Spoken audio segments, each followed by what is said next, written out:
અમે લોકો દિલથી બોલતા, અમને કોઈ ભાષણનો શોખ નથી, પણ જે સમજે એને આટલું ઘણું છે.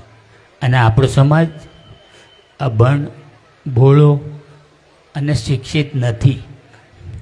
એની માટે મેં દિવેશને કીધું, મારો દીકરો, મેં કીધું દિવેશ તું કંઈ એવું પ્રસંગ કર. અને દિવેશે મારા વિચાર કરી અને એના શિક્ષણ માટે ખૂબ મોટું પ્રયત્ન કર્યો છે. એમાં તમારા બધાનો સાથ જોઈએ અને કરજો. અમે લોકો કોઈ ડોનેશન નથી લેતા, તમારા છોકરા છોકરીઓને અમે ભણાવીએ. આવતા દિવસોમાં આ 10-15 વર્ષ પછી આ બેની દીકરીઓ અને માણસો જે આપણા ભણીએ ને, તો પછી બધાને લેવું પડે ક્યાંય બી આઈએસ ઓફિસમાં, પીઆઈમાં, પીએસઆઈમાં, ડીએસપી, ડીસી, આ બધા પ્રયત્ન આપણે કરવાના જ અને કરશું.